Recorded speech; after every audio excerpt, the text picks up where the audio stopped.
Olá, boa tarde a todos. Infelizmente, nós já chegamos ao final do nosso 9º Congresso Nacional de Educação aqui de Poços de Caldas. Nós teremos agora como encerramento a mesa master por uma educação literária e leitura pelas bordas de uma literatura emergente e inovadora. Eu convido como mediador dessa mesa para que faça, na sequência, a apresentação dos demais componentes, o professor doutor Ítalo Oscar Ricardi.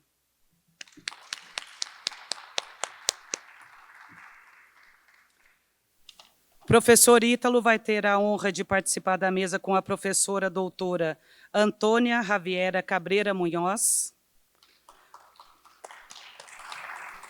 professora doutora Lorena Lopes Torres, professor doutor Eloésio Paulo e professora doutora Marina Fierro Concha.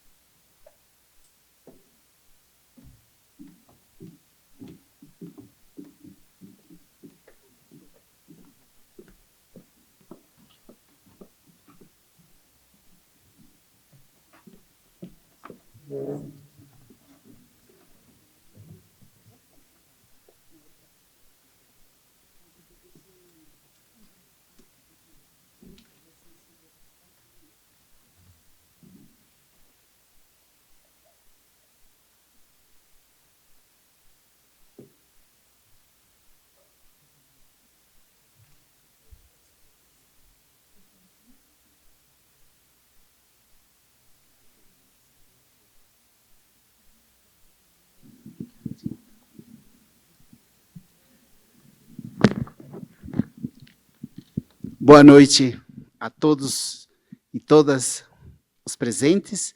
É uma satisfação muito grande presidir esta mesa, principalmente porque reúne uma série de colegas e, ao mesmo tempo, amigos, né?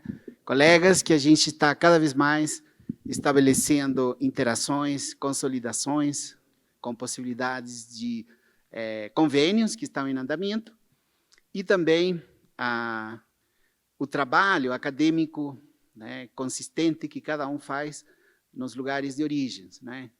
Então, eu não vou fazer questão de ler o currículo de cada um, nós já nos pusemos de acordo, que cada um vai falar muito pouquinho, né, do relevante da sua participação e o relevante que é trabalhos que são desenvolvidos, né? E o mais importante será a apresentação dos diversos trabalhos que reúnem essa mesa temática, que chama Por uma Educação Literária e Leitura pelas Bordas de uma Literatura Emergente, né?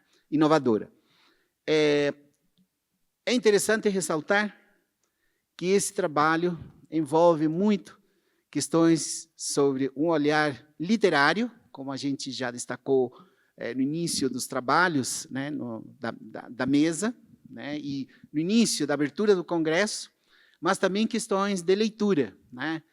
E é interessante porque há aportes na parte inovadora, provavelmente quem gosta de literatura, provavelmente pelas experiências das colegas que nos acompanham, vocês vão ouvir autores que ou conhecem ou são desconhecidos e serão um aporte extremamente enriquecedor para a mesa de encerramento. Queria destacar também um colega que há muito tempo a gente desenvolve trabalhos, né, ou que participa dessas atividades, o professor Eloésio, que ele, por seu jeito, né, de olhar o mundo literário, decidiu fazer uma pequena alteração, eu diria grande alteração, que ele vai falar, e eu acho que essa fala vai ser muito interessante e vai contribuir muito com a mesa. E ele me perguntou e eu disse que tudo bem, que por ser desafiadora, né, e também pelo caráter da fala, eu acho que vem ao encontro também dos trabalhos. Ele vai explicar direitinho depois para vocês, né, essa mudança eu fiquei sabendo ontem, mas ela se encaixa muito bem. Antes de dar início aos trabalhos, pela ordem dos trabalhos que serão apresentados aqui, as palestrantes, então nós teremos aqui primeiro a professora doutora Antônia Javiera Cabreira Munhoz, né, que é da UFVGM, né, do Brasil, Diamantina, né, então ela vai iniciar os trabalhos. Em seguida virá a professora Lorena Lopes Torres, da Universidade Católica do Maule, que fica numa região do sul do Chile, localizada na região de Talca, mas a região se chama Maule, né, em função de um rio. Né, ela vai apresentar, os trabalhos serão dados a conhecer por cada uma delas, como também uma pequena fala introdutória, tudo isso foi um acordo anterior sobre a parte curricular. A professora Lorena tem uma preocupação grande que ela vai apresentar, e eu acho que é enriquecedor, de uma conotação internacional, né? A fala vai estar projetada, mas será em língua espanhola. A professora Antônia Javiera Cabreira Munhoz, em português, então nós vamos alternar. Em seguida, o professor Eloésio, depois da professora Lorena, apresentará as considerações e os aportes que são extremamente enriquecedores para essa mesa, né, e para o grupo, né, da plateia que nos acompanha, todos muito bem-vindos, colegas, professores, convidados, participantes do congresso, e queria dar um abraço muito grande a todos os monitores da universidade, estudantes de letras, que vieram e colaboraram e participaram ativamente no congresso.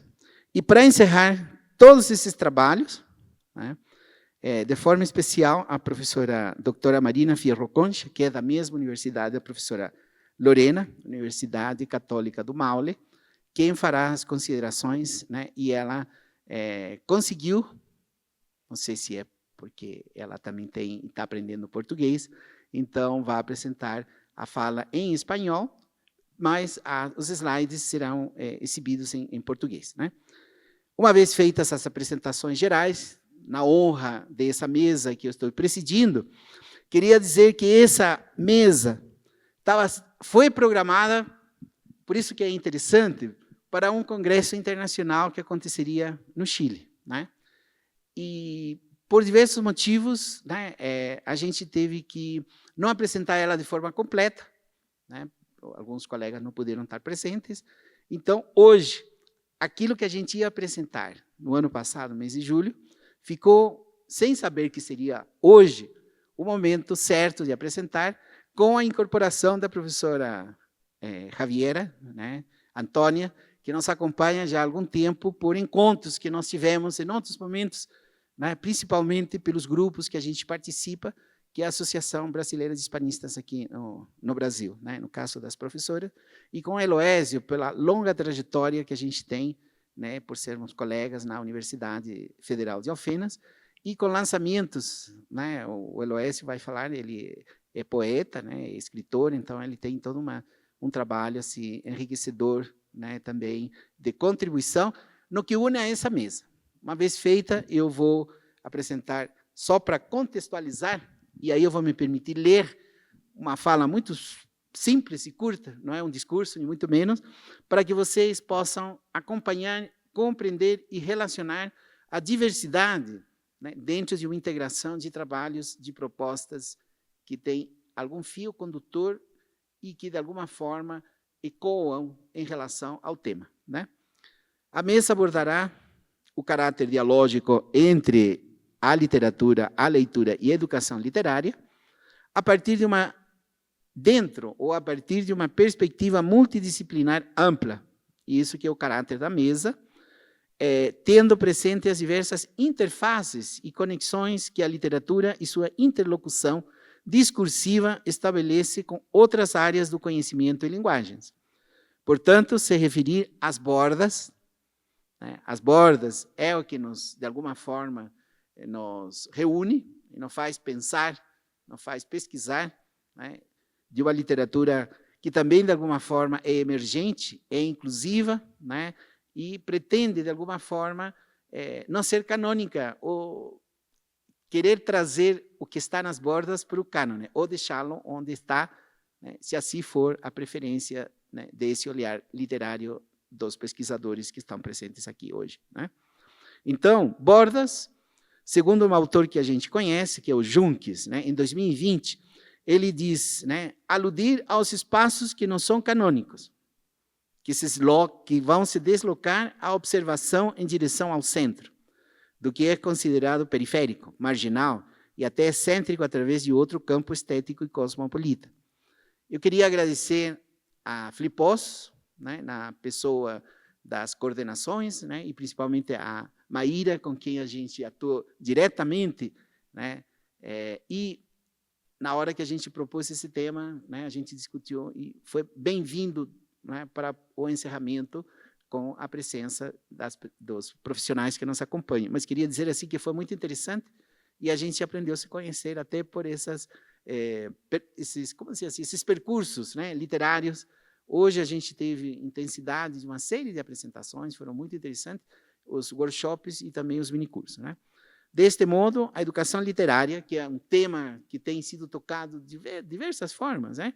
E a leitura pelas bordas significa, então, referir-se a uma literatura emergente e inovadora que estabelece novas formas de compreensão das produções narrativas contemporâneas e leituras baseadas, e aí que vem o aspecto interessante das diversas abordagens, e por isso que o colega Loécio poderíamos não dizer, muito pelo contrário, apresente, porque olha o tema, né, o que provoca e os conflitos, né, dos olhares, quando a gente diz que essas leituras estão baseadas em tensões, em estéticas específicas, em utopias ou distopias, né, que confrontam os limites do cânone tradicional, né, e, porém, podem também, e eu acho que esse é o objetivo, né, assinalar ou apontar caminhos de transformação, né, e o Congresso, o tempo todo, pela temática que foi escolhida, sempre se pensou nessa transformação. Feita as minhas considerações iniciais, para que vocês possam acompanhar, né, e entender a proposta da mesa, passo a palavra à primeira apresentante, dizendo que ela tem 15 minutos, né, e eu considerarei esse tempo para suas considerações, conforme a gente especificou. Antônio. Boa tarde. Está ligado? Está funcionando? Oh, perdão. Boa tarde, é um prazer enorme estar em Poços de Caldas, né? Eu vim lá de Diamantina, sou docente do curso de Letras Espanhol da Universidade Federal dos Vales do Jequitinhonha e Mucuri. Agradeço imensamente pela recepção da organização, Maíra, professor Ítalo também pelo convite especial. Estou muito feliz de estar aqui. Então, né, já que a gente tem 15 minutos, preparei algo bem breve, né? São vários slides, mas vou tentar fazer da maneira mais... É isso aqui, né? Ah, tá. Então, o que eu trouxe para a Flipossos, né? E especialmente para o Congresso, que tem esta temática da transformação, né? São oficinas literárias em espanhol nas escolas públicas do Vale do Jequitinhonha. Então, como eu sou docente da área de espanhol em literatura hispânica, e nós temos a problemática no Brasil, né, não é só em Minas Gerais, é no Brasil inteiro, de que o espanhol não está nas escolas, né, e por conta de uma lei do governo Temer que revogou a lei anterior de 2005. Então, eu vou mostrar alguns resultados de um projeto de extensão que eu venho realizando há vários anos, né, desde 2023, e aí eu também tive um começo em 2016, coordenei PIBID e coordenei 2 projetos de extensão. Esse aqui é a 2ª edição desse projeto, que o objetivo, então, é desenvolver, numa perspectiva intercultural, nas aulas de língua portuguesa, especialmente, a introdução do espanhol, desde os anos iniciais até o ensino médio. E, incrivelmente, isso tem se mostrado assim, numa recepção muito tranquila, impressionante, e escolas assim de distritos rurais estão nos convidando para irmos até lá. Eu vou trazer aqui o que a gente está conseguindo fazer numa escola chamada Ana Célia de Oliveira Souza, que fica num distrito rural em Mendanha, né, que é um distrito de Diamantina, inclusive é a cidade onde passa o rio Jequitinhonha. Então, para começar, o que inspira, né, essas minhas iniciativas nas escolas públicas? Eu trouxe aqui o poema do Nicanor Parra, que foi meu poeta de tese, e que eu sou apaixonada, né, pelo Parra. Fiz minha tese de doutorado, estive na casa do Parra, conheci, e o jeito de ele encarar a literatura e as artes e o conhecimento como um todo é uma coisa assim apaixonante. Então, La Montanha Russa é um poema que está nos Versos de Salón, que é um livro de 1962. Vou ler em espanhol e depois farei a tradução em português. Durante medio siglo, la poesía fue el paraíso del tonto solemne, hasta que vine yo y me instalé con mi montaña rusa. Suban si les parece. Claro que yo no respondo si bajan, echando sangre por boca e narices. Então, este poema, ele objetiva trazer uma nova relação do ser humano com o discurso, e todo o discurso. Né? É muito complicado eu explicar disso agora, mas isso, depois, durante a apresentação, eu vou explicar melhor. Traduzindo, durante meio século, a poesia foi o paraíso do tonto solene, até que vim eu e me instalei com minha montanha russa. Subam, se quiserem. Claro que eu não respondo pela queda, botando sangue pela boca e narizes. Então, o resumo do projeto é levar para um público infanto-juvenil as culturas, né, e a literatura de vários países em que se fala o espanhol. Né? Então, são oficinas literárias tendo como ministrantes 3 discentes do curso de licenciatura em Letras Espanhol da minha universidade, e elas conduzem essas oficinas junto com as professoras das crianças, né, e dos jovens. Então, a equipe do PIBEX, Aline, Daiane, Miriam, e a gente está em 3 escolas no momento. Durante o ano, a gente vai para outras. Né? A professora Larissa Aparecida Oliveira Santos, de Diamantina, a professora Lilian Fernandes, de Mendanha, e a professora Maria Vanderlene Costa Gonçalves, o Distrito Rural de Sopa, também Diamantina. Temos os objetivos, não vou ler todos, né, para não cansar, por conta do tempo. Então, alguns conteúdos a serem ministrados nas oficinas a depender do desempenho dos alunos. Então, a gente respeita muito os alunos, né, a recepção, porque a gente está levando um conteúdo completamente novo, né, para a escola. A ideia da biblioteca imaginária, né, como iniciar a seleção de obras literárias segundo critérios próprios. Eu vou passar para não... A leitura dos clássicos desde a infância, as lendas e os contos de fadas em língua portuguesa e também em espanhol. Perguntas fundamentais: o que é um clássico, por que lê-lo e como ler um clássico, algumas adaptações para o cinema, também utilizamos muitos vídeos, né, trechos de filmes, a tradução de autores hispânicos no Brasil, leitura de gêneros literários em português e espanhol, etc. E aqui alguns autores, né, que balizam o referencial teórico que eu estudei e escrevi no projeto: Juana de Ibarburu, uma grande poetisa uruguaia, Jorge Luis Borges, né, escritor argentino, Gabriela Mistral, que foi uma grande, né, prêmio Nobel de Literatura, em 1945, uma grande incentivadora, né, da educação literária na América Latina, e o Federico García Lorca, né, que eu amo, eu gosto muito, e ele também tem muitos ensaios e palestras sobre a ideia de uma biblioteca circular pública, né, para o povo. Então, o nosso cronograma: poesia infantil em espanhol, Lorca, o folclore no Brasil e nos países hispânicos, lendas brasileiras hispânicas. A gente já leu várias lendas brasileiras e que têm versões diferentes nos países da América Latina. Lemos Juan Ramón Jiménez, Gabriela Mistral. Em outubro, Dia de las Américas, né? A gente não fala Dia de Cristóvão Colombo, a gente prefere falar Dia de las Américas. Dia de Todos los Santos, em novembro, e dezembro, Navidad e Año Nuevo, que é Natal e Ano Novo. Então, aqui eu coloquei um poema do Lorca, que foi traduzido pelo José Paulo Paes, poeta brasileiro, grande tradutor dos hispânicos, né, e de outros escritores e poetas das literaturas mundo afora. Também não vai dar tempo de ler, mas fala um pouco sobre a ideia da descoberta da imaginação, né, através de um grilo. E El Niño Mudo, do Lorca, o poema original, do livro Canciones, de 1921 a 1924. E aqui eu trouxe uma seleção de alguns textos que a gente já aplicou com as crianças.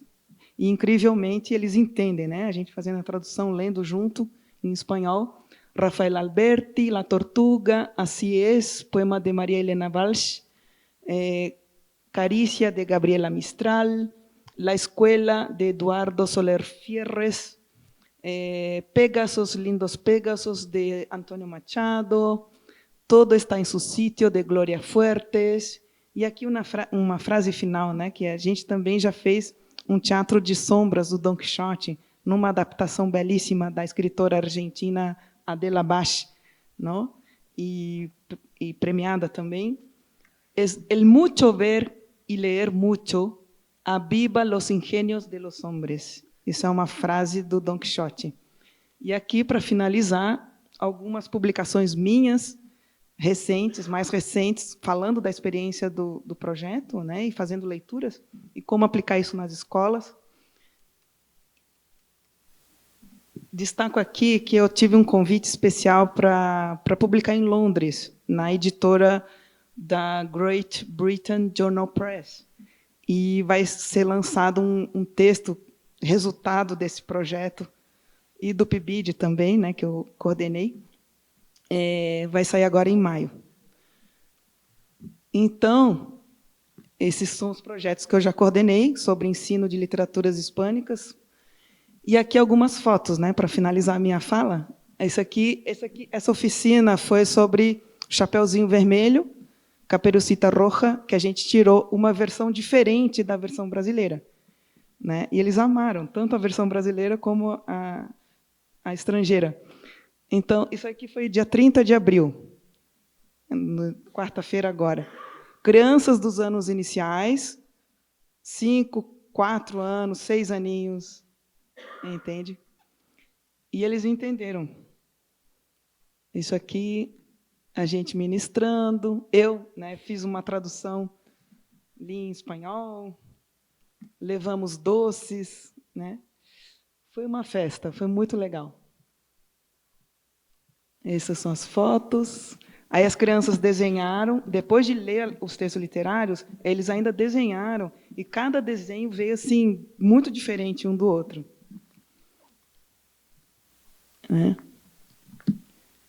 Aqui as minhas alunas, a nossa cesta de doces.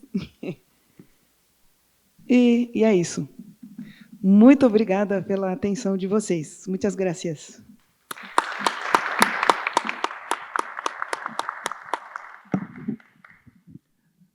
Agradecemos a apresentação da professora Antônia.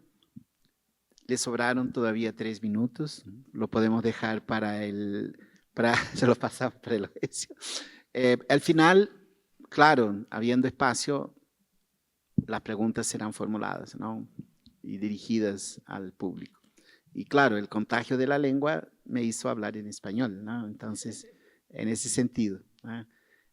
Seguindo as apresentações, então, pela ordem, passamos para a professora Lorena, né? Ela rapidamente vai falar sua apresentação e depois seguirá com a parte que preparou para hoje. Tá? Obrigado. Muchísimas gracias. Muy buenas tardes a todos. Voy a tratar de hablar lento para que se pueda comprender la presentación. Primero que todo, agradecer a Ítalo por esta invitación. Ha sido muy fructífero, además, nuestras conversaciones, nuestros intercambios y también volver a ver colegas, ¿verdad?, con los que ya estábamos estableciendo algunas relaciones y algunos intercambios en términos de nuestros trabajos de investigación. En virtud de esta invitación y en virtud de esta idea de la literatura emergente, yo quise traer en esta ocasión a un autor de la Patagonia. Bueno, un pequeño paréntesis, yo soy de la Patagonia Austral, me formé en letras en la Universidad Austral de Valdivia y después estudié un doctorado en literatura y cultura latinoamericana en la Universidad Libre de Berlín. Y ahí, bueno, me he dedicado mucho al estudio de la literatura de la Patagonia chilena, y ahora estoy iniciando un proyecto sobre literatura y fotografía de la Patagonia chileno-argentina, que más adelante puedo detallar. Y a propósito de eso, quise traer una novela de un escritor de la Patagonia, magallánico específicamente, que se llama Óscar Barrientos. La novela se llama Quimera de nariz larga, y forma parte de una tetralogía bien amplia que él comenzó a publicar a comienzos de los años 2000. Y yo he puesto atención a la novela Quimera de nariz larga, que ahora forma parte de este volumen que se llama Saratoga, que salió hace muy poco, el 2018, porque comienza a experimentar Barrientos un poco más con lo visual, con las imágenes. Y precisamente en esta novela hay una imagen que llamó mucho mi atención y me ha permitido introducirme e introducir mi proyecto en esta revisión de qué pasa con lo visual en la narrativa de Óscar Barrientos. Él comienza publicando poesía en los años 80, sus primeras obras son Espada y Taberna, Mi ropero es un mar sombrío, Égloga de los cántaros sucios, y lanza un pequeño volumen de cuentos, La ira y la abundancia, en 1998, y ahí comienza a presentar precisamente su narrativa, una propuesta muy interesante con respecto a la revisión de nuestra propia configuración histórica y nuestra propia identidad patagónico-magallánica. Él comienza a generar una suerte de reimaginación utópica de Magallanes, ahora vista como una suerte de nación mítica perdida en el confín del mundo, y comienza a jugar con elementos de la naturaleza y de la geografía del territorio, haciendo uso primordial de la idea de la imaginación que ya trabajaban en los años 50 Salvador Reyes y Luis Enrique Delano, dos destacados escritores nacionales.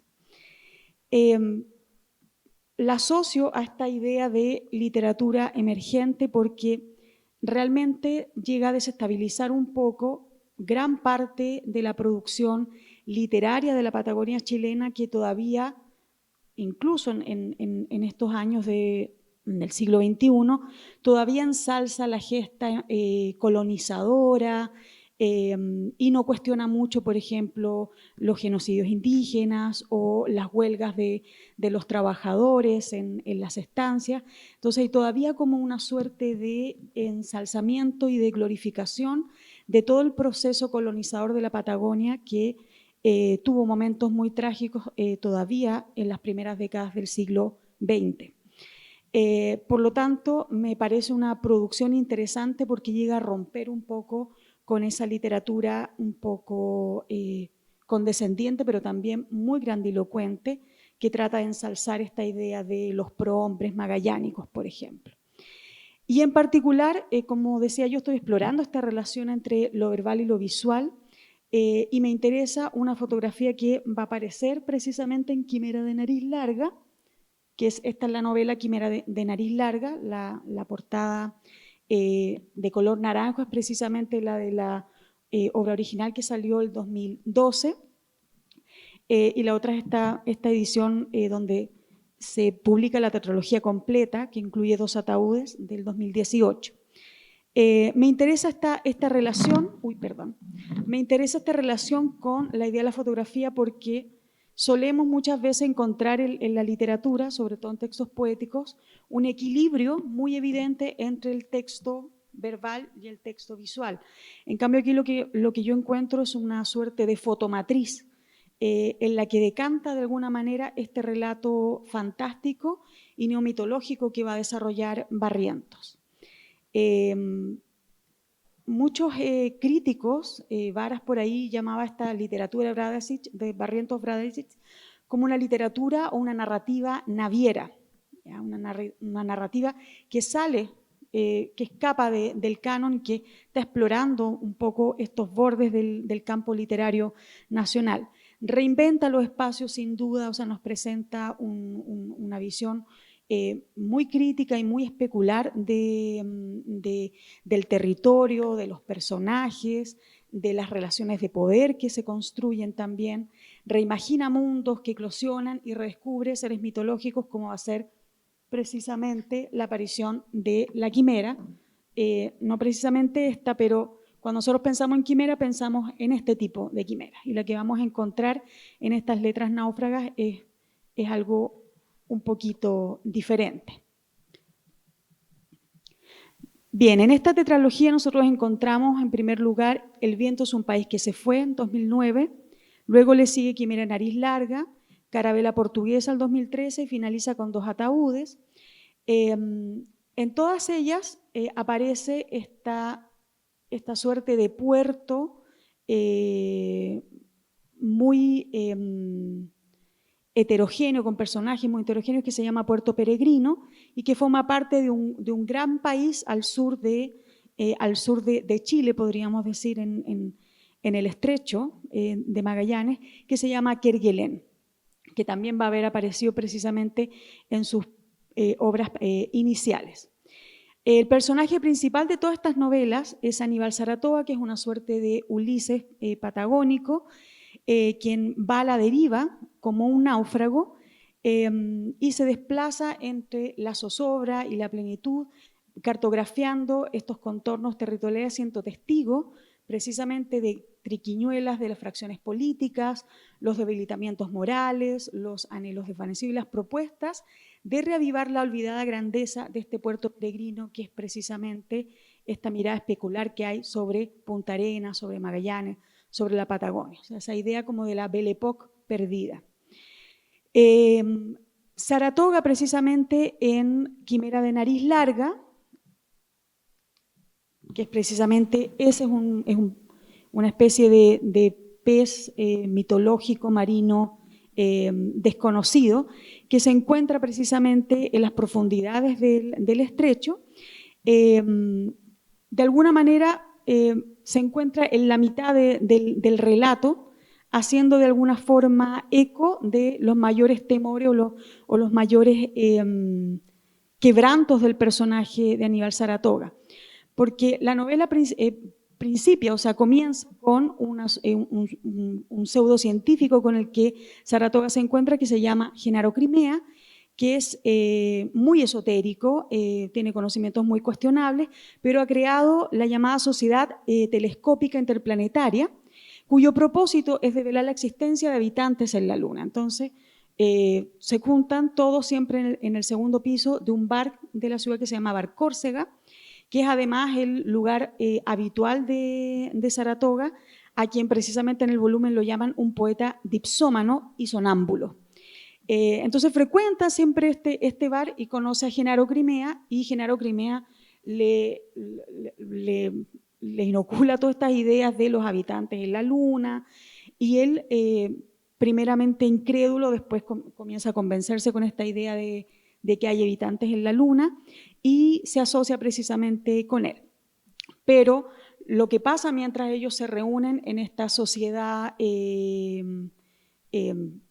que estudia la Luna precisamente, es que las autoridades y los grandes hombres de negocios de la ciudad comienzan a explotar el lecho marino del estrecho, y precisamente en esta explotación encuentran a esta quimera de nariz larga precisamente, voy a adelantarme un poquito, que podría ser precisamente un animal mitológico, un conjunto de células mutables, pero es un animal mitológico que al parecer fue endémico, pero que reaparece ahora en Puerto Peregrino, y que precisamente para las autoridades, y ahí viene esta idea de lo imaginario, ¿verdad? Y de lo que no cuadra dentro de esta lógica capitalista, es que para las autoridades esto termina siendo solamente un invento de los pescadores artesanales a los cuales se les está sacando de su lugar de trabajo para generar una gran planta que explote precisamente y dé recursos interminables a la nación de Kerguelen. Entonces, esta fotografía representa, me parece, una suerte de bisagra dentro de esta obra porque, por un lado, partimos con esta idea de habitantes en la Luna para terminar descubriendo que lo que mayormente le genera zozobra al personaje es esta idea de que en las profundidades se están descubriendo estos animales mitológicos, pero que el gobierno precisamente alude que son propios de la imaginación prodigiosa de los lugareños y no van a repercutir mayormente en el desarrollo de la región. Entonces, esta quimera, a mi parecer, funciona como una fotomatriz, una única foto, de alguna manera, una única imagen, que además aparece en forma de, ahí se puede ver un poquito, como en forma de reportaje de periódico, que de alguna manera acusa a este significado doble. Por un lado es un animal extraño, pero también es un sueño o una ilusión que se rompe, que comienza como una imagen residual dentro del orden de la narración, que está más bien ubicado en esta idea de selenita, ¿verdad?, de descubrir qué pasa allá arriba, para convertirse, como digo yo, en esta imagen bisagra que va a entrelazar o va a confrontar los anhelos del personaje, anhelos que tampoco van a consumir en el sentido de que él trate de buscar una solución para estos ímpetus capitalistas, porque es un poeta, está alcoholizado y vive una vida bohemia también. Pero como bate bohemio revisa o le permite revisar y hace que el lector revise con él precisamente críticamente una idea de memoria establecida e instalada desde la fundación de la organizada historia patagónica o magallánica. Debido a ello, esta imagen especular de Puerto Peregrino, que es la imagen de Magallanes, la imagen de Punta Arenas, de la Patagonia, es una imagen que muestra que está todo tan desmenuzado, tan desarmado y vuelto a armar, pero ahora anclado en la figura de una quimera, que se ve como un pequeño animal marino indefenso, minúsculo, pero que al parecer también puede ser muy peligroso y puede destruir el ecosistema del lugar. Y eso demuestra que de alguna manera esta es una imagen de una perpetua explotación, podríamos decir, de un desconocimiento y de una mirada muy romantizada también del territorio, y que es algo con lo que Óscar Barrientos también trata de, es algo que Óscar Barrientos trata también de descolocar en esta literatura. Esta propuesta, por supuesto que es una propuesta utópico-distópica también, ¿ya? Parte como una revisión, ¿verdad?, en la que trata de instalar algo, una mirada cuestionadora, y revisa al mismo tiempo estas ideas de ansias de autonomía e independencia de la región. Y en ese mismo orden se confronta o dialoga más bien la obra de Barrientos Bradasic con otras obras también del campo literario magallánico e incluso patagónico chileno-argentino. Por ejemplo, con Un adiós al descontento, que es una novela de un intento revolucionario independentista de los habitantes de Magallanes, que es de Eugenio Mimisa. La fundación, por ejemplo, la ciudad como un enclave de poder estanciero, donde la ciudad se funda a partir del caserío que crea el estanciero mismo, en San Román de la Llanura, de Pavel Oyarzún, o como un caserío de estancieros vampiros también, en Tras esos muros, de Carolina Yankovic, y también de Eugenio Mimisa, los cuentos de Enclave para dislocados, donde precisamente, por lo menos yo la reviso en clave de realismo mágico, están estos personajes un poco desanclados, ¿verdad?, del resto del país. A ello sumo yo el libro de Bock, de Graciela Cross, argentina, Catabática también de Ivonne Coñuecar, y Belleza Americana, por ejemplo, Cristian Formoso. donde aparecen algunos retratos muy personales, pero que también cuestionan el lugar de los escritores y también de los lectores dentro de esta idea de identidad magallánica. A propósito de la novela, recordé también, quizás no sé muy claramente, pero en el año 1954, un chileno, precisamente en la ciudad de Talca, que es de donde nosotras con Marina venimos, inscribió la luna a su nombre. O sea, la luna es suya. Entonces, si alguien quiere hacer algo con la luna, hipotéticamente hay un chileno que ya la tiene inscrita. Ya 1954, esa es la foja de bienes raíces en Chile. Y esta es la última obra de Óscar Barrientos, que se llama La estrella del mariachi yugoslavo. Entonces, para que vean también cómo en los mismos títulos él juega un poco con esta idea de los prohombres, de la colonización, de ese discurso grandilocuente, pero este es un mariachi. La música ranchera se escucha mucho en la Patagonia, pero es yugoslavo, o sea, es de ascendencia yugoslava, croata. Entonces, ahí él juega mucho con eso. Y para finalizar, José Miguel Varas decía que esta narrativa naviera es una narrativa súrdica también, que opera la transfiguración poética de cierta forma, no solamente en sus poemas, sino como una prolongada serie de narraciones en prosa, en que el autor va a conjurar imágenes literarias de notable solidez en un clima onírico, a ratos brumoso, que nos evoca las literaturas nórdicas.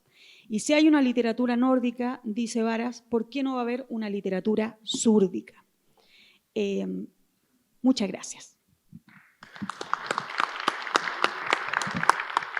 Perdón, y me olvidé de mencionar que ahí yo puse el título de mi proyecto precisamente con el que estoy adentrándome en la revisión de Óscar Barrientos Bradasic, que se llama La Patagonia en la mira, fotografías de la producción literaria chileno-argentina del siglo XX-XXI. Entonces, este es un poquito el puntapié inicial para este tipo de trabajo que estoy realizando. Muchas gracias.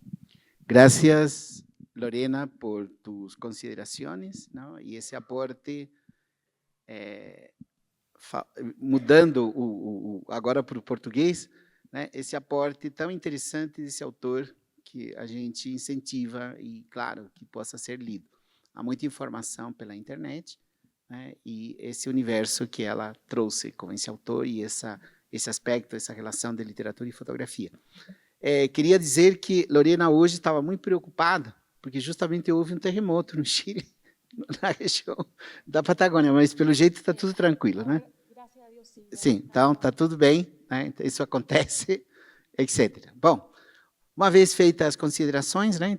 Encerrando com Lorena, seguindo a ordem que a gente estabeleceu, passamos a palavra agora para o colega, poeta, escritor e docente e acadêmico, professor Eloésio. Por favor, sua fala, suas considerações, breve apresentação inicial sua e pode começar com o trabalho. Hã? Ah, sim, a gente passa. É que a gente... Tudo bem, a gente passa. Só um segundo.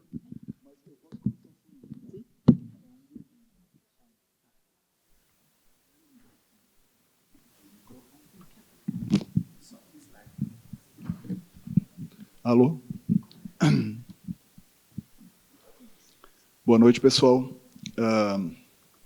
Quero agradecer o Ítalo pelo convite, dizer que eu estou muito feliz em participar dessa mesa com as colegas, agradecer também os promotores do Flipossos e da Unifal, especialmente o pró-reitor Charão, né, que eu sei que se empenhou bastante para esse evento acontecer.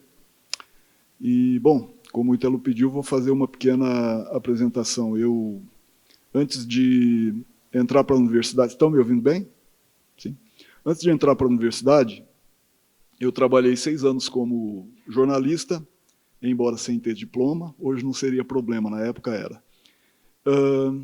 E depois 15 anos como professor de ensino médio. Então, nesse processo, eu fui sempre um indivíduo das bordas, em algum sentido, principalmente no sentido da publicação, porque como a maior parte do tempo eu morava no interior de Minas, eu tinha duas opções. Se eu queria publicar meus livros, eu ficava indo para São Paulo o tempo inteiro tentar arranjar alguém para publicar, e frequentando eventos e rodas literárias e tal, ou então eu escrevia. Eu achava que era mais importante escrever, e com isso eu desenvolvi uma modesta tecnologia de autopublicação, que tem a ver com os últimos tópicos aqui da minha fala, né, a respeito de o que significa para mim a literatura das bordas. E nesse processo agora já faz quase 19 anos que eu estou na Universidade Federal de Alfenas. Isso me facilitou bastante em vários aspectos. O tipo de trabalho que eu gosto de fazer com a literatura como autor, obrigado, e também como crítico. Só aquele slide ali. Como autor e como crítico literário, que eu considero uma atividade importante, pelas razões que também espero deixar claro. E nesse processo eu já publiquei 18 livros, sendo que o mais recente é um que eu não trouxe para mostrar para vocês, porque eu estava com muito peso na bagagem, acabei deixando o carro longe e esqueci todos os livros lá. Mas se chama 201 Romances Brasileiros em 5 minutos cada, que é um livro, basicamente, um livro didático, um livro que eu concebi como ajuda aos professores. E é por isso que, quando hoje de manhã, às 5 horas, eu acordei, sem nenhuma vontade de ter acordado aquela hora, eu comecei a pensar que eu devia mudar a minha fala, porque essa fala que eu faria aqui hoje foi uma fala projetada para acontecer no Congresso lá no Chile, ao qual eu não pude ir. E, apesar de ser muito interessante, eu vou resumi-la rapidamente, eu acredito que essa que eu escrevi hoje às 5 da manhã era mais adequada ao tema do Congresso, né? Porque tem uma ligação mais ampla com a questão da educação literária, com a qual eu tenho envolvimento porque eu leciono uma disciplina chamada Ensino de Literatura, né? E esse fato está ligado ao título que eu coloquei nessa minha interpretação, que é Tudo Está Ligado. Porque eu frequentemente ouço alunos, ou vejo, provavelmente mais vejo do que ouço, alunos torcendo o nariz. Porque por que o professor está falando de política, de religião, de música sertaneja? É porque está tudo ligado, né? As coisas estão muito mais ligadas do que a gente pensa. Se você tentar falar de literatura sem se relacionar com os outros aspectos da cultura, você vai provavelmente produzir uma fala alienada, certo? Então, partindo desse princípio, como eu não vou conseguir falar nem 10% do que eu gostaria, né? Nem que a minha fala seja uma blitzkrieg, como foi a da Lorena, eu projetei aqui, mas acho que não está muito visível. A capa está visível, mas o link não. De um livro que saiu agora publicado pelo Instituto Federal de Rondônia, no qual existe um artigo meu chamado Possibilidades do Ensino de Literatura. Então, o mais que eu gostaria de falar, e o texto está sempre incompleto, porque sempre aparecem questões novas, o mais que eu gostaria de falar aqui hoje está nesse artigo. E ele pode ser baixado, esse livro pode ser baixado gratuitamente. Aqui tinha um link, mas se você simplesmente colocar meu nome, ensino de literatura e Rondônia, provavelmente vai aparecer que eu não fiz nada outra coisa em Rondônia. Então, a única coisa que eu fiz em Rondônia, se você botar meu nome, ensino de literatura e Rondônia, vai aparecer esse livro que você pode baixar de graça. E se você gostar mais dos outros autores, nenhum problema. É que ali está meu ensaio, na verdade não é um artigo, é um ensaio, chamado Possibilidades do Ensino de Literatura. Bom, dito isto, a introdução já ficou muito longa, eu vou tentar desenvolver o raciocínio que eu pretendia aqui rapidamente. O livro é um produto industrial, pouca gente pensa nisso, certo? Para a gente ter um livro na mão, ele precisou passar por um processo industrial. Mas ele também é um produto simbólico, não é? Ele não é só uma coisa que você compra e consome destrói ou faz qualquer coisa com ele. Na verdade, ele traz um conteúdo que se incorpora à sua visão do mundo, caso você leia o livro, é claro, né? Ora, mas, em certo sentido, a gente pode dizer que qualquer produto industrial também, por uma lógica reversa, né, de utilidades, ele também pode ser considerado simbólico. Vamos usar como exemplo um automóvel. O automóvel tem um caráter muito simbólico, ainda mais no Brasil, onde as pessoas são medidas pelo automóvel que tem. Hoje menos do que antigamente, mas em muitos lugares ainda é assim, né? Se você tem um determinado automóvel, você está numa categoria, etc. e tal. Mas, ao contrário do livro, ao contrário do automóvel, o livro não substitui a função do ser humano, né? Quando você tem um automóvel e começa a andar só de automóvel, você perde um pouco da sua capacidade de andar. E aí você engorda, etc. e tal. O livro não é assim, né? O livro ele te permite uma liberdade maior no uso que você faz dele. Então, para mim, o grande papel de um professor não é só de literatura, mas de qualquer disciplina, seria formar leitores, porque leitores também estudam por conta própria biologia, filosofia, qualquer assunto que eles quiserem, né? E hoje tem grandes possibilidades disso na internet, que muita gente se esquece que na internet o que a gente faz é principalmente ler. É claro, não as pessoas que ficam o tempo inteiro no TikTok, que aí não precisa ler. Mas formação de leitores, especialmente, então, voltado para a questão do ensino de literatura, transforma o professor de literatura no aliado de uma indústria, que é a indústria editorial, que era uma indústria revolucionária, né? E ela tem um potencial revolucionário, porque ela pode produzir livros que tornam as pessoas mais livres, né? Tornam as mentes das pessoas mais livres. E no surgimento da indústria editorial, tal como nós conhecemos, ela estava muito ligada ao projeto burguês de esclarecimento, né? Então, o fato de haver a disponibilidade de muitos livros também tornava disponível a liberdade mental, né? A liberdade intelectual para os seres humanos, que era uma coisa que antigamente era restrita a poucas classes, basicamente a nobreza e ao clero. E me parece, aí entra a parte problemática, que as retóricas político-educacionais do Brasil, tanto as antigas como as novas, elas ignoram essa dialética dos produtos culturais, né? Elas ignoram que o livro seja, ao mesmo tempo, um produto industrial que, portanto, envolve relações econômicas e considerações econômicas quando a gente vai falar dele. E eu não estou falando só do livro, eu estou falando da música, por exemplo, né? Também do cinema.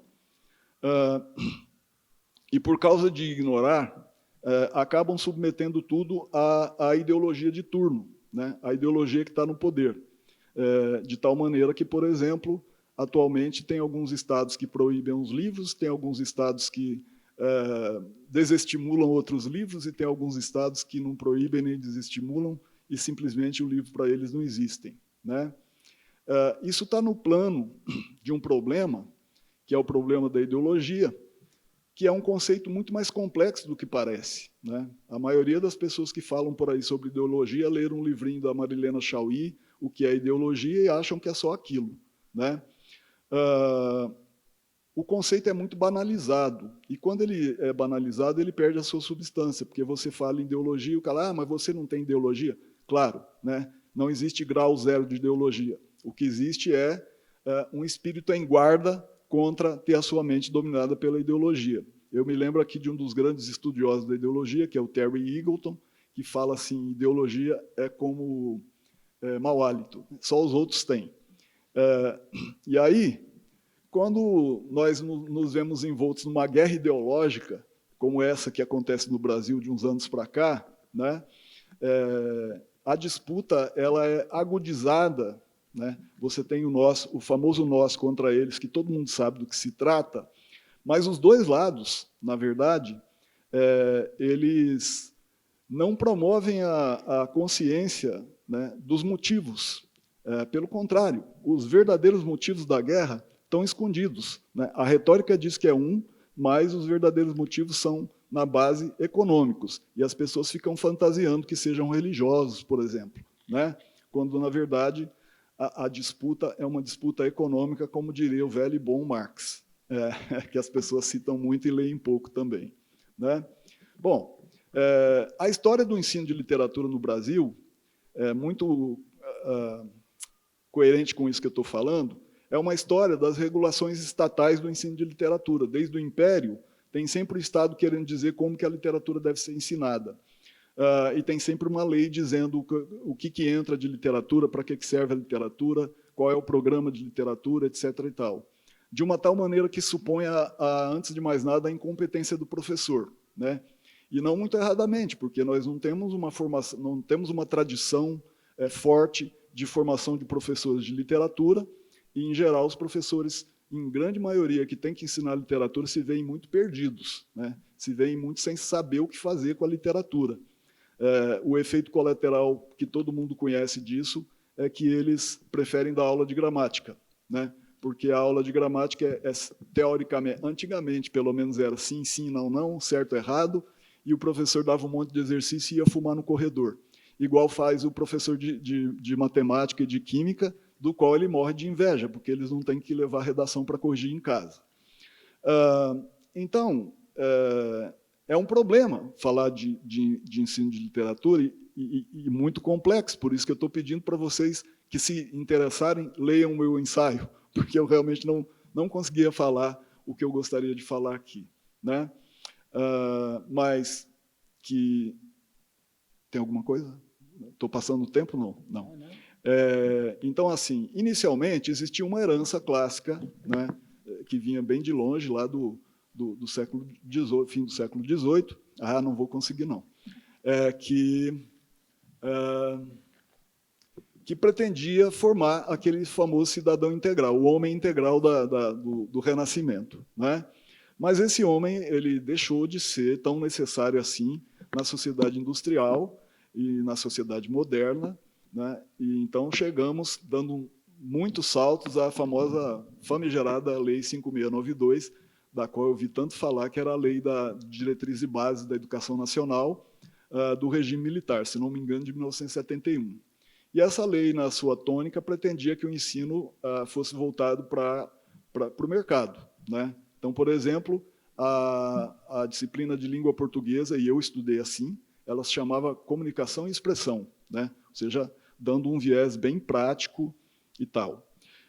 E aí você podia pensar, nossa, mas então a ditadura destruiu a educação brasileira. Na verdade, ela não conseguiu, porque existia um componente inercial, né? Existia um capital cultural, sobretudo da classe média, que vinha sendo acumulado durante a modernidade. As pessoas liam, elas tinham o hábito de ler, elas ouviam música boa, elas tinham o hábito de frequentar cinema, teatro, etc. e tal, embora, é claro, que o acesso não fosse tão amplo, né, como se tornou depois.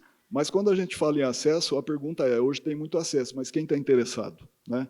Você pode ler quase qualquer livro de graça, quase não, mas assim, muitos livros importantes você pode ler de graça, mas as pessoas não leem, elas preferem ficar vendo bobagem no TikTok. De qualquer maneira, esse capital cultural ele foi sendo erodido, ele sofreu uma erosão, né? Porque a corrida tecnológica dos últimos 30 anos, principalmente, na verdade, ela concretizou alguma coisa para a qual o Günther Anders, um pensador alemão, já tinha apontado nos anos 50, que era a obsolescência do humano, né?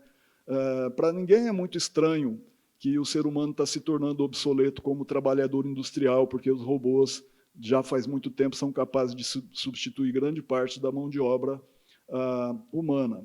Mas só que, ultimamente, isso também tem acontecido com a mão de obra intelectual, né? E o que nos faz perguntar para que vai servir o ser humano daqui a pouco. E, sobretudo, o que nós vamos fazer com os 6 bilhões de pessoas que não têm nenhuma função no mundo capitalista, né? Tudo isso torna a reflexão sobre ensino de literatura complexa demais, né?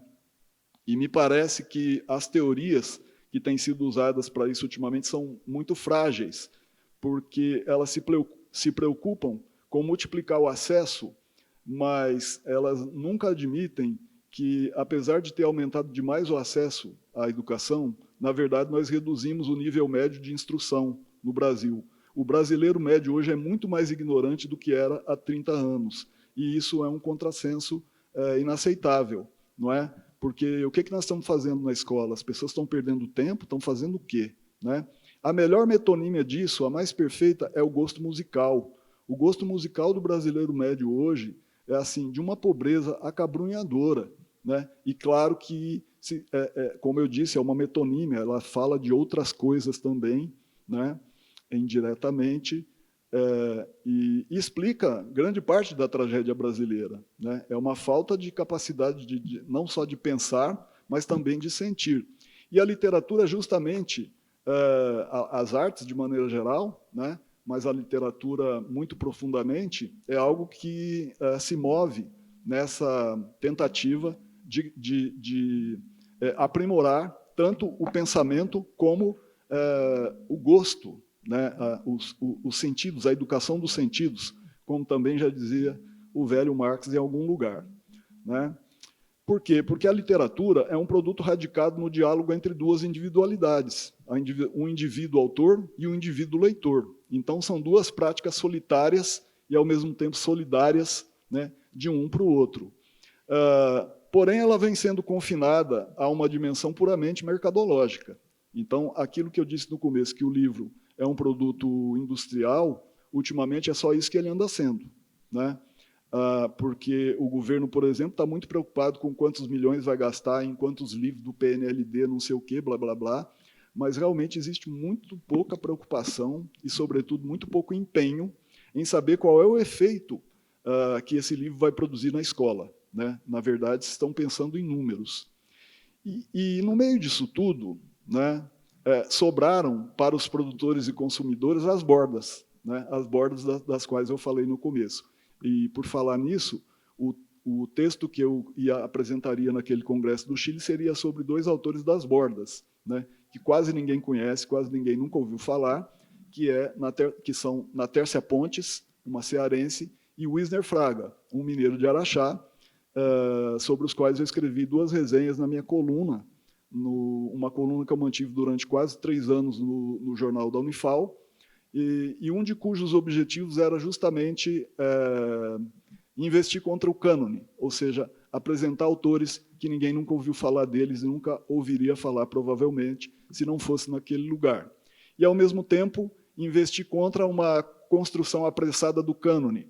Por exemplo, como tem sido a louvação afoita de um livro chamado Torto Arado. E aí eu escrevi uma resenha cujo título Não é tudo isso, pessoal, naturalmente desagradando a muita gente, porque as pessoas não gostam de uma opinião que vai contra a corrente. Mas essa é justamente a função de quem trabalha nas bordas, né? Quem trabalha nas bordas não ganha dinheiro, não ganha público, não é eleito para nada, mas talvez tenha a consciência do dever cumprido, certo? Eu estou terminando, podem ficar tranquilos. Então, o escritor das bordas, né, por exemplo, ele sobra para ele a autoedição, né? Bom, editar livro no Brasil hoje não é uma coisa muito cara nem muito difícil. Quando você acha uma boa gráfica, um bom diagramador que trabalha com um programa chamado InDesign, e você sabe pilotá-lo, né? Você sabe dizer para ele o que está bom, o que não está bom, você consegue fazer um produto, vamos dizer, bem aceitável. Você consegue tirar o ISBN, eu tiro o ISBN no meu celular. Então o livro sai todo bonitinho, mas só tem um problema. A gente não sabe como fazer esse livro circular, porque a gente não sabe fazer esse livro chegar na livraria, a gente não tem uma distribuidora, né? Não dá para fazer igual Monteiro Lobato fazia, que era botar um monte de livro num pacote e mandar para todo lugar, menos açougue, porque ele não admitia que o livro pudesse ser vendido em açougue com um bilhetinho. Olha, meu amigo, o livro é uma mercadoria como outra qualquer, venda aí e me manda a minha porcentagem, né? Porque não existe nem receptividade. Se você manda isso para uma livraria hoje, ela simplesmente finge que não existe. Por quê? Porque seu livro não é da Companhia das Letras, não é da não sei o quê, etc. e tal. E se você tenta passar um livro na Companhia das Letras, eles te devolvem dizendo, nós não pedimos. Antigamente você ainda podia mandar, algumas editoras aceitam originais, mas a Companhia das Letras devolve e fala assim, só aceitamos originais que a gente pediu. E aí resta a pergunta, para quem que eles pedem, né? Só para quem eles já conhecem, portanto, a pessoa que nunca foi conhecida, ela não tem nenhuma chance. É mais ou menos igual a história do primeiro emprego. E como é que você vai ter o primeiro emprego se você não trabalhou, então você não tem experiência? E o leitor crítico, né, das bordas, ele tem que fazer o garimpo. Por exemplo, como que eu descobri que existia na Tércia Pontes, mais ou menos por acaso? Como que eu descobri que existia o Wisner Fraga, mais ou menos por acaso? Como que eu descobri que existia a Verônica Stiger, apesar de ser publicada por uma editora, mais ou menos por acaso, porque é um texto que não é fácil. E aí tem o problema do fácil e do difícil. As pessoas só querem o fácil. O difícil, mesmo se for publicado por uma editora grande, não vende, né? E, por último, tem o professor das bordas, né? Que eu sempre digo para os meus alunos que é o sabotador de todos os dirigismos. O professor das bordas é aquele professor que, primeiro, ele conhece os seus alunos e sabe quem é que vai ler, quem é que não vai ler, e indica os livros adequados para cada aluno, não o mesmo livro para todos os alunos, o que, naturalmente, não é uma tarefa fácil, conhecer todos os alunos, né? Mas tudo isso vale a pena, ou seja, colocar-se nas bordas, né? O que significa que você provavelmente nunca vai sair para o centro, né? Mas a verdadeira literatura é radicalmente humana e, portanto, ela é refratária a qualquer espírito de gado, de coletividade e tal, porque ela é realmente um fenômeno individual. E a gente não deve ter medo dos indivíduos, porque um monte de indivíduos inteligentes faz uma coletividade inteligente, né? E você não produz indivíduos por decreto e nem por... não é um produto industrial. Gente não é um produto industrial. Então, é mais ou menos isso que eu queria falar. Espero não ter estourado muito tempo. Obrigado pela atenção de vocês.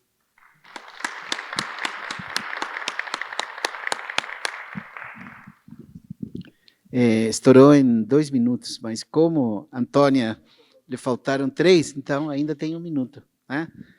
Queríamos agradecer as considerações interessantíssimas também nesta mesa, extremamente, diria assim, heterogênea, né? Mas esses pontos de contato são muito interessantes, né? Só queria lembrar, para quem não conhece, né, e como a gente é parceiro, né, aqui nesse momento de Flipos e da GSC, né, que o professor Eloécio tem uma coluna no jornal da Unifal, né? Então, se vocês têm a oportunidade de acessar a homepage, sem querer fazer nenhuma divulgação nesse sentido, mas vale a pena, porque ele citou, vocês podem ler uma série de autores, né? Procura a coluna que vai aparecer, né, as informações, né? E, além disso, por escritor, nesse congresso que ele falou e que nós estivemos com Marina, eu falei muito dessa obra das bordas, que são os huaicais, né? Mas essa fala é para um outro dia, tá bom? Mas a Marina acompanhou, né? E para encerrar os trabalhos dessa mesa, uma vez apresentados com a Antônia, com a experiência interessantíssima que nos trouxe, até envolvendo as escolas rurais, com ensino de língua, autores extraordinários, passando depois aqui por Lorena, né, apresentando aí o Oscar Barrentos e outras possibilidades interessantes, né, até mitológicas, da região magalhânica, né, da Terra do Fogo. Depois, ouvindo o Eloésio, nessas considerações que foram muito, diria assim, interessantes, dos trabalhos pelas bordas, né, em relação à literatura. Mas e o professor, né? Professores, achei interessante, o professor das bordas. Aqui estou olhando na plateia, tem vários colegas que já apresentaram, outros que a gente conhece, que também, de alguma forma, às vezes, são pelas bordas, né? E às vezes eu falo pelas brechas, né? Que também tem uma possibilidade, algo que eu aprendi há muito tempo no SESC. E para encerrar, né, os trabalhos dessa noite, vamos solicitar, então, a apresentação e a fala da Marina, né? Ela também vai seguir, né, a apresentação breve para a gente contextualizar. Lembrando a quem está aqui, ou que chegou agora, que nós tivemos falas em português, em espanhol, texto em espanhol. E a Marina vai fazer a junção de apresentar em espanhol, né? E os trabalhos, o texto dela estará em português. Marina, para encerrar, é contigo. Muchas gracias, Ítalo. Primero quiero decirle a Ítalo, ¿cierto? Muchas gracias por habernos invitado. Estamos muy contentas junto a Lorena por la hospitalidad de Brasil en particular, de Poços de Caldas, de Alfenas también. Así que eso es lo primero que quiero decir. Voy a tratar de hablar lento para que me puedan ir comprendiendo, ¿ya? Y en primera instancia lo que les comento es que voy a presentar acerca de un libro que se llama Mandrágora siglo XX, ¿ya? Que también está dentro de esta literatura de los bordes, porque este grupo, la mandrágora, y particularmente todo lo que ellos produjeron, no se entendía en el siglo XX y pese a todos los esfuerzos que ellos hacían por estar dentro del círculo literario de Chile, ¿cierto?, eran aceptados por los otros poetas, eran respetados por los otros poetas, pero no eran muy comprendidos. Bueno, se llama Mandrágora siglo XX, surrealismo made in Chile, mi presentación. Aquí va el texto en portugués, ¿ya? Y principalmente lo que trato de hacer acá es analizar este texto que es Mandrágora, ¿ya? Que fue escrito por Enrique Gómez Correa, una persona que era de Talca, de la ciudad donde nosotros venimos, ¿ya? Y que en el fondo creó una nueva forma de hacer poesía, a partir de la poesía negra, ¿ya? E incorporó elementos que son metáfora visual, es decir, fue escribiendo poesía, ¿cierto?, pero también con el apoyo visual de un artista, ¿ya?, con el que pudo en el fondo elaborar este libro que fue un artefacto en ese momento, ¿ya? Ahora, sí, les estoy presentando la portada del libro. A su izquierda ustedes tienen la portada original, que fue la que publicó el grupo La Mandrágora, ¿ya?, porque esto era una agrupación de poetas, ¿ya?, y que particularmente, en este caso, este libro estuvo a cargo de Enrique Gómez Correa, ¿ya?, junto a Jorge Cáceres, que era un artista visual. A la izquierda tienen la versión que fue escrita en 1946, ¿ya?, y a su derecha está una versión un poco más actual que apareció hace 3 o 4 años aproximadamente, porque reeditaron la obra.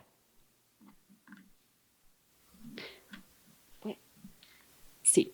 Bueno, como les estaba comentando, este grupo apareció en la escena literaria nacional chilena en 1938. Viene de la ciudad de Talca y ellos eran muy jóvenes cuando empezaron a escribir. Tenían 17 años aproximadamente, ¿ya? Estaban todavía en secundaria. Secundaria se dice, ¿cierto? Sí. Bueno, entonces ellos siguieron, en el fondo, la idea, ¿ya?, del surrealismo francés, ¿ya? En el fondo les llegaron las ideas desde Europa y a partir de eso empezaron a hacer surrealismo en Chile. Tuvieron evidentemente mucha influencia de Breton, de Magritte, ¿ya?, Donati también, ¿ya?, e intercambiaban con ellos cartas, ¿ya? En el fondo había correspondencia. Además, ellos estaban muy influenciados por la filosofía alemana, porque en ese tiempo en Chile la educación como tal ya era muy humanista y a la vez científica. Entonces ellos leían a Heidegger, leían a Nietzsche, ¿ya?, y eso también influenció su forma de hacer poesía y una forma un poco más profunda de hacer poesía y menos comprendida también.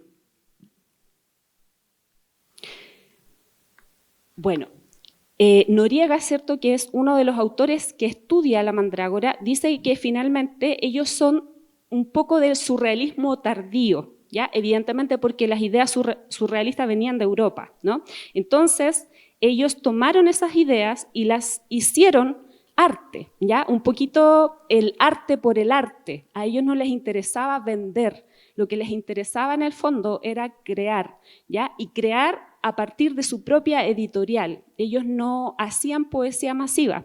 De hecho, siguieron mucho el camino de Vicente Huidobro, ¿ya?, poeta del creacionismo. No así el de Pablo Neruda, a quien estaban criticando constantemente porque decían que Pablo Neruda hacía poesía, ¿cierto?, para el mundo, pero que no seguía como una idea propia, ¿ya? Entonces ellos eran contrarios un poco a la idea de Neruda. Bueno, acá les muestro una de las primeras imágenes, ya, que es de Jorge Cáceres. Si ustedes se fijan, son hombres que están elevándose como si fueran en un globo aerostático, ¿ya? Y hay elementos como flores, etcétera. Y esto, luego viene un poema, ¿ya? Acá está escrito en castellano porque es un poco difícil la traducción al portugués, ¿ya? La poesía sobre todo cuesta un poco más. Y dice: yo entro en gavilán y salgo en fénix. Has atravesado las bóvedas del tiempo, te has mezclado al relámpago, has jurado venderle tu alma a la noche, ya que eres el ala llameante de los malditos, ya que conocéis los encantos y delicia de la noche, ya que habéis llorado antes que el origen de las lágrimas. Disparad todos vuestros revólveres sobre el cielo y el hastío, porque aún así, alma, eres un poco menos que yo. ¿Ya? Entonces, aquí ya se nota que es una poesía muy distinta a lo que se escribía en Chile en ese momento, ¿ya? Y si se fijan también hay una referencia que dice: ya que eres el ala llameante de los malditos. Es probable también que esté la referencia hacia los poetas malditos, ¿no? Artaud, Baudelaire, etcétera, ¿cierto?, que venían terminando el siglo anterior. Luego viene esta imagen, ya que es una mano, ¿no? Y es una mano con un guante negro, y si se fijan, encima hay una libélula, mariposa, no sé cómo traducirlo, ¿ya? Entonces, al lado, ¿cierto?, está el poema y dice: el vértigo de la noche. Sigo la llama a través del abismo, después de haber calentado mis manos en el pasado. Soy y pertenezco al silencio, al odio negro, con su terror tantas veces inmóvil. Soy este blanco donde 10 pájaros picotean, tal vez hacia la densa obscuridad, donde la nostalgia teje sus banderolas que 10 niños escupen. Se saludan las novias mientras yo me callo recordando a este amor, a este divertido amor que pudo salvarme del oleaje de la memoria. ¿Ya? Entonces, acá, evidentemente, la poesía cuesta interpretarla en general, ¿ya? Pero uno lo que va viendo es que ellos se refieren siempre al sueño, a la memoria, al recuerdo, ¿ya? Entonces, para ellos, por ejemplo, la poesía negra tenía que ver con eso, con todo lo que el ser humano tiene en el inconsciente, ¿ya? Cuando nosotros dormimos y nuestro cerebro, ¿cierto?, empieza a soñar, ¿ya? Entonces hay pulsaciones que para ellos eran importantes. Por eso también siempre se refieren mucho a la noche, al sueño, ¿ya? Y a la pesadilla también detrás de ese sueño. Acá hay otra imagen que, si se fijan, es como esta parte, ¿no? Esta parte que es el tórax, ¿cierto? Pero el tórax está en la cabeza, está en las dos cabezas, y está el tiempo, está un reloj de por medio también. ¿Ya? Entonces, estas ilustraciones que hacía Jorge Cáceres eran a petición de Enrique Gómez Correa, que escribía la poesía, ¿no? Y después, este es uno de mis preferidos, dice: el prestigio del cuerpo humano. El que avanza hacia su propio cuerpo sabe que tocar el párpado es como refugiarse en la eternidad. Oscila el vapor entre el vacío y el asco, entre el sueño que desciende lentamente y la espuma negra que deja el miedo, cuando el pájaro del paraíso descansa en una de sus clavículas, ¿ya? Entonces, aquí yo veo una imagen que es muy como compleja, es como si uno se pudiera ver a través de los ojos y se mirara hacia adentro, ¿ya? Entonces, es una imagen que se te viene cuando tú lees el poema y que además se conjuga con la imagen anterior donde aparece el tórax dentro, ¿cierto?, o arriba de la cabeza, ¿ya?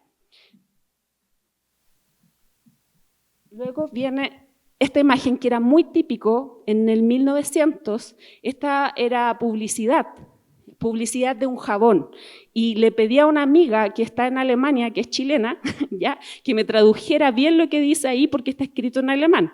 Entonces ella me dice, es una publicidad que justamente está aludiendo a un jabón y está aludiendo hacia el rostro de la mujer, ¿ya? Particularmente, no cambie.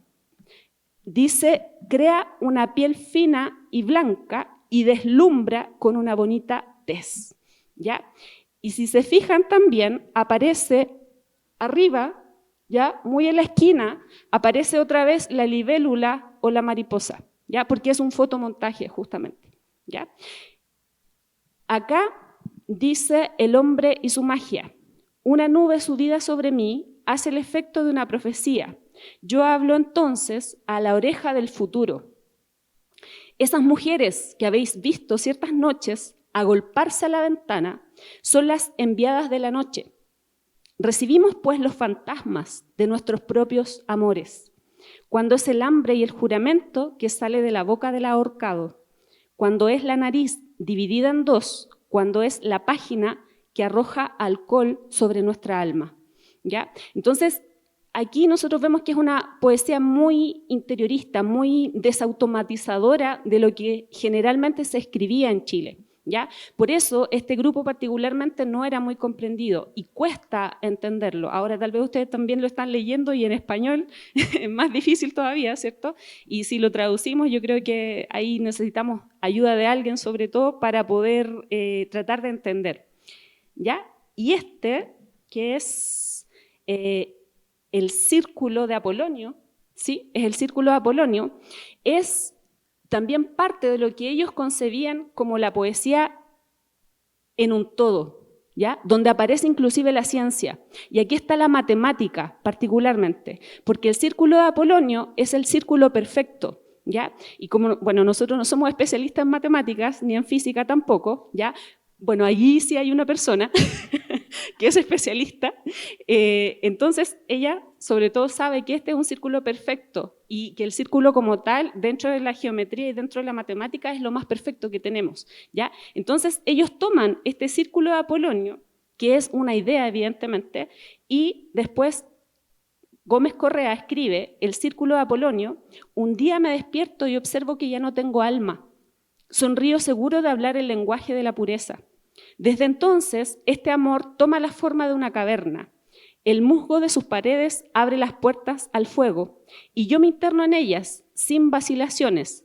Para quien sea el llanto, para quien sea la ola enviada por manos infames, abre tu corazón a las asperezas del vacío.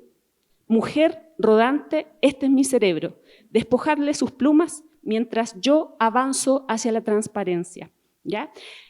Es complejo tratar de entender porque a partir de esa perfección del círculo de Apolonio, ya nosotros tenemos que tratar de entender todas las ideas que él trata de plasmar acá, Enrique Gómez Correa, ¿ya? Pero sobre todo tiene que ver con la trascendencia del ser humano y también de la idea del amor, ¿ya?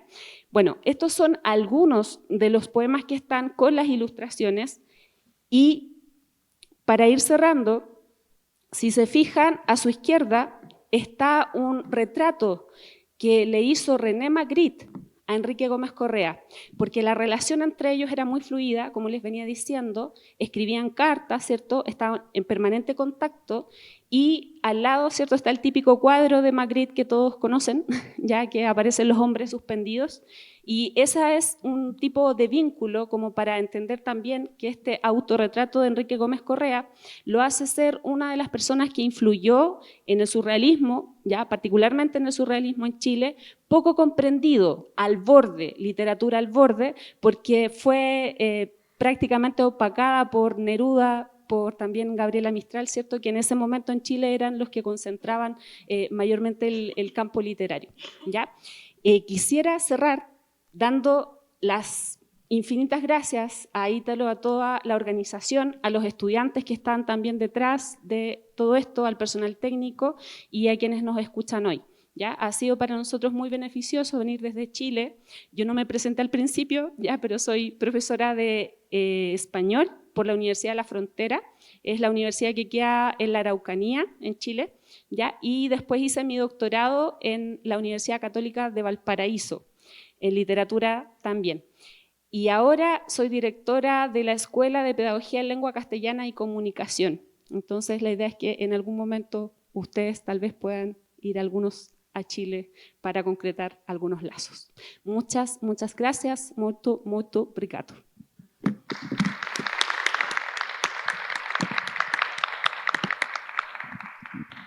Estamos bien en el horario. Solo algunas preguntas. Agradecemos a Marina por la presentación. Una excelente contribución. Me he contagiado de nuevo con el español, ¿no? Una contribuição excelente. É automático. E aí se torna muito enriquecedor, né? Essas visões, né? Esses autores, né? Essa literatura pelas bordas. Se vocês estão familiarizados ou não, né? Eu acho que agora é o momento para poder, de alguma forma, pesquisar, procurar, né, e ainda com as contribuições, né, das demais colegas, e a fala, né, do professor Eloésio, que destacou também esse aspecto do professor pelas bordas, né? Então, abrimos, né, agradecemos à mesa. Algumas perguntas, nós temos aí alguns minutos, né? Rapidinho. E se é para a mesa ou para quem que seria, por favor, Guti. Para a última professora. Marina. Professora Marina. Então, professora, eu achei bacana, vou tentar, professor, traduzir, mandrágora também é uma planta de poder. E, olhando a narrativa dentro da poesia, a parte visual, também aparece alguns rituais de passagem ali, de alquimia. Queria que você falasse sobre isso. Sí. Justamente la mandrágora es una planta medicinal que tiene propiedades mágicas, supuestamente. Entonces, el grupo de la mandrágora, tomó el nombre de esa planta. Y cuando ustedes pueden ver en internet, por ejemplo, aparecen las producciones de ellos tienen la planta al principio ahí, porque eso es lo que guía su poesía. Tiene que ver con la magia, con la no automatización del pensamiento, ¿no? Porque generalmente nosotros lo que hacemos es razonar mucho. Para ellos, lo más evocador en la poesía es no razonar, justamente, porque a partir de eso, en el fondo, tal vez voy a hablar del significante y del significado, ¿no? Esto es un vaso, ¿cierto? Traducción en copo, ¿no? Sería un copo. Sí, pero plástico. Tal vez podría ser una flor, ¿no? Pero nosotros, ¿cómo lo podemos decir? Como comunidad hablante establecemos y le damos significado y significante a ciertas cosas. Entonces, para ellos, eso no correspondía. Había que desautomatizar el lenguaje. Sí. Obrigado. Mais alguma questão que se queira fazer ou perguntar?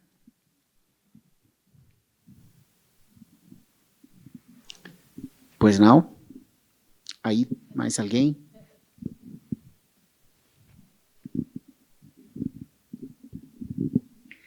Eu queria fazer uma pergunta para o professor Eloésio.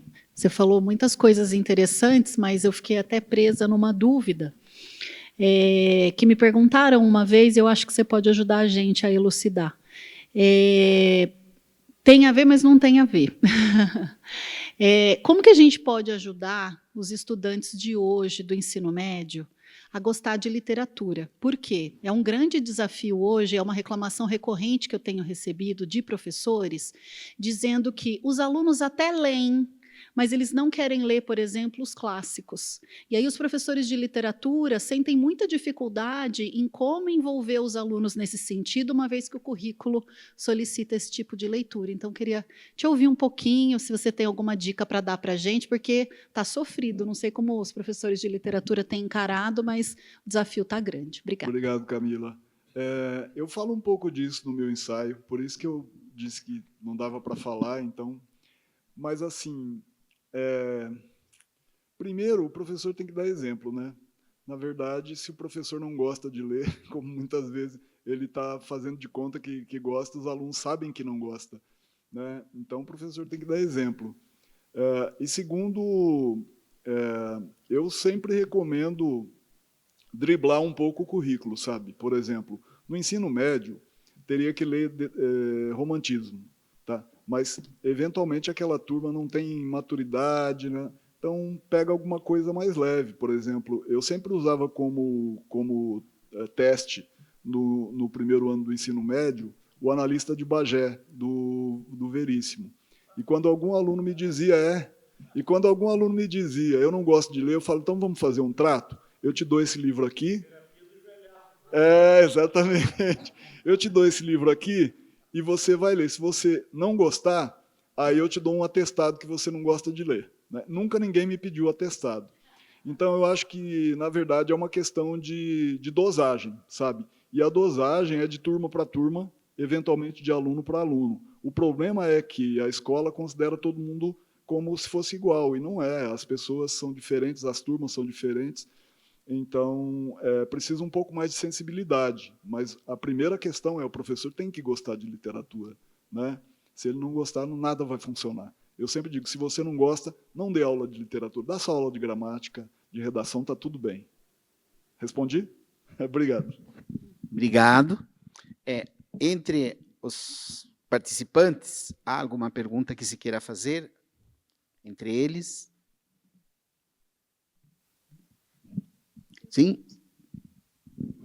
Eu gostaria de perguntar para a Lorena se esse tipo de literatura, né, patagônica, porque, por exemplo, eu sou descendente de chilenos, né, mas os meus pais vieram do Chile na época do golpe militar, né, em 73. E meus pais me mostravam a literatura chilena, mas era Neruda, né, era digamos assim, os clássicos, né, os mais conhecidos.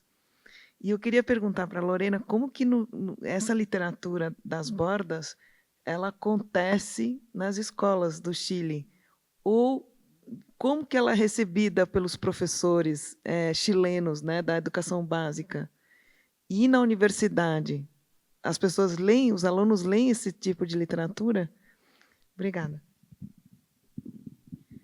Muchas gracias, Antonia. La verdad que sí, esta es una literatura bastante periférica.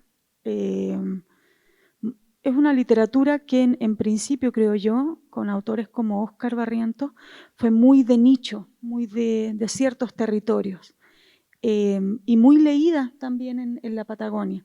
Pero creo que aún no hemos visto todavía el paso al canon pedagógico como tal.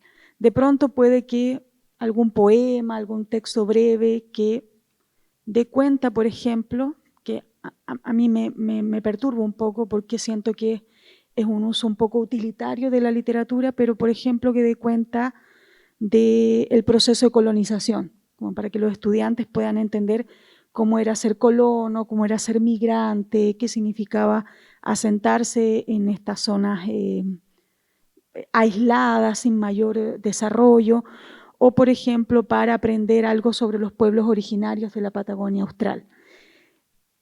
Y creo que es una inclusión que debe ser considerada, o sea, reconozco como que es un paso que puede ayudar, pero creo también que es un uso muy utilitario de la literatura, viéndola solamente a partir de sus componentes históricos, como datos históricos, fechas que de pronto esa literatura pueda arrojar, pero no en tanto una obra estética, no en tanto su carácter estético.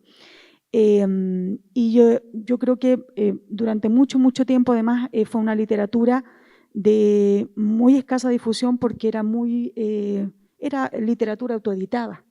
Entonces era recurrir a imprentas que permitía sacar un tiraje muy limitado de las obras. Entonces yo no podría decir que es una literatura muy leída, muy incorporada todavía, pero creo que habemos algunos académicos que hemos estado incorporando esta literatura precisamente en el currículum de la formación pedagógica, a través de cursos de especialización, a través de la dirección de trabajo de tesis, no sé cómo se dice, de finales de curso, de la incorporación también de nuestros estudiantes en proyectos de investigación.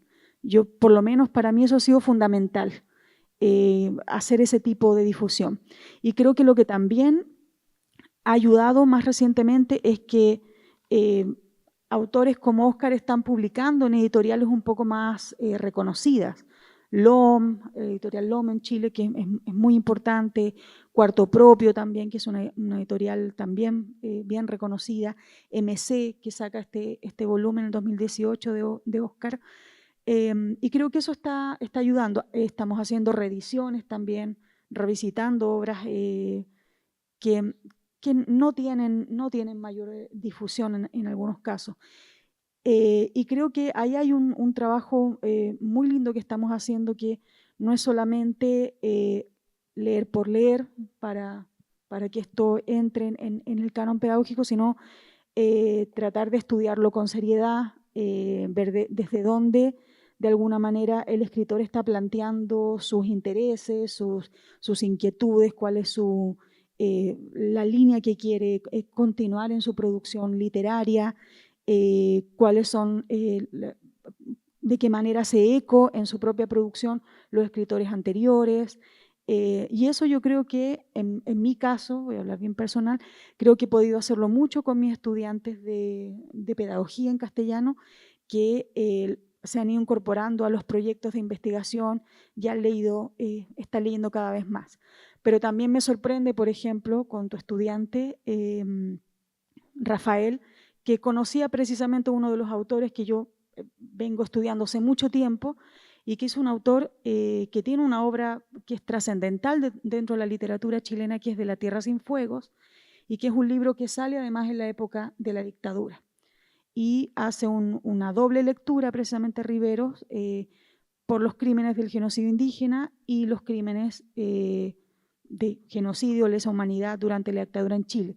Y es un texto que no ha entrado, podríamos decir, en el canon pedagógico, pero en el campo literario es un libro muy, muy importante, muy referenciado, muy citado, y me alegra mucho saber que además aquí se está leyendo, porque creo que es una obra realmente señera para entender precisamente gran parte de la producción de la Patagonia. Pero yo creo que todavía hay mucho, mucho por hacer al respecto. Muchas gracias.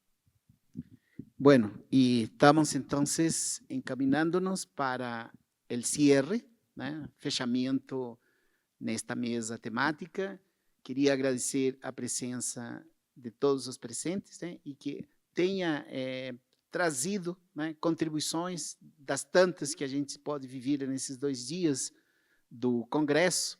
Né? Queria agradecer não só a presença, os estudantes que estão aqui, né, aos professores, né, ao Rafael, como foi citado, Giovanni e Thelma, né, ainda já tinha lido, né, e eu vou dizer que fui eu que apresentei, construção do estudante. E de forma muito especial, por todo o trabalho, né, a parceria, né, com a Flipos, com a GSC, que de forma espetacular, né, e de forma muito adequada, né, presença para que tudo funcione. E eu queria agradecer, né, essa presença em nome da Universidade, do Congresso, e ainda na função, porque acaba agora, da função de presidente, né, desse congresso, que me honrou muito. Queria agradecer de forma muito especial, e queria dar um abraço à Maíra, que não gosta, ela está em todos os lugares, mas é uma pessoa que colaborou muito, nós tivemos muitas interações, e eu queria que ela e a equipe que está com ela, né, queria que a gente pudesse dar uma grande salva de palmas a essa equipe, o pessoal técnico que está aqui, todo mundo, porque tem sido fantástico. Né? Nós estamos encerrando, tá? Foi um prazer muito grande de a gente poder estarmos juntos. E um detalhe, a Flipos continuará, agora são 20 anos, virá, aí vou passar a palavra para ela, né, fazer as palavras finais, né, desse encontro, deixando um abraço grande também para Gisele, com quem a gente interagiu muito, lembrando que a Flipos abre espaço, né, e talvez uma literatura ou uma tradução desses autores, né, pelas bolas. Aqui tem vários que a gente pode ver, inclusive o pessoal que produz trabalhos, que conta histórias. Eu tive o prazer de conhecer um livro que dos escritores alfenenses. Tem muitas histórias extremamente interessantes que a gente pode andar e conhecer, e que poderia também abrir esse espaço, né, americano, interamericano, sul-americano, ou sul-sul, como já em algum momento se falou, né, que poderia, em outro momento, estar presente. Né? Então, agradecemos, muito obrigado a todos. Quem for voltar, como são os estudantes e os professores que vão retornar, que vão pegar a estrada agora através de uma van, cheguem muito bem em casa. Os que vão ficar, continuem curtindo a maravilha deste espaço da Flipos. Queria agradecer a presença de nosso pró-reitor, né, professor Charão, que de forma muito encorajadora superava muitos desafios e outros que ainda a gente precisa resolver. Queria agradecer, né, essa colaboração, mas também esse esforço de toda a equipe da extensão, porque tem muita gente que também trabalhou, e queria também aos presentes pedir desculpas se em algum momento a gente, por sermos o primeiro, né, nessa parceria, teve algumas falhas em algum momento, mas não é por má intenção, nem muito menos, é porque um evento como esse exige muito, né? E claro que a gente fará nossas avaliações, mas a todos que estão aqui, um abraço grande, o retorno das colegas, a Antônia, né, que veio de muito longe, ela veio aqui de Diamantina, né, também, o Eloécio e as colegas Lorena e Marina. Obrigado a todos. Obrigada. Obrigada, professor Ítalo. Só para te avisar que seu cargo de presidente da comissão não acaba hoje. A gente vai fazer a nossa reunião pós-evento e vamos começar a pensar para o ano que vem, com certeza. Quero agradecer muito à Unifal, na pessoa do professor Charão, que abriu os braços para nós e a gente fez essa parceria para realizar o congresso. Realmente foi muito satisfatório, eu, o professor Ítalo, o Charão, com várias ideias, várias formatações para agregar e fazer desse evento o que vocês viram aqui hoje. Agradecer a presença de vocês num feriado, num emenda de feriado, com uma feira inteirinha ali do lado e vocês aqui até o final. Muito obrigada. A realização do 9º Congresso Nacional de Educação de Poços é da GSC Eventos, em parceria especial com a Unifal. Excepcionalmente, esse ano, fizemos o evento junto com o Flipostos, em comemoração aos 20 anos de evento, onde nasceu esse evento. O ano que vem, volta a ser um congresso independente, em data ainda a ser definida. Sigam a gente nas redes sociais e fiquem de olho no site. Muito obrigada. Obrigado.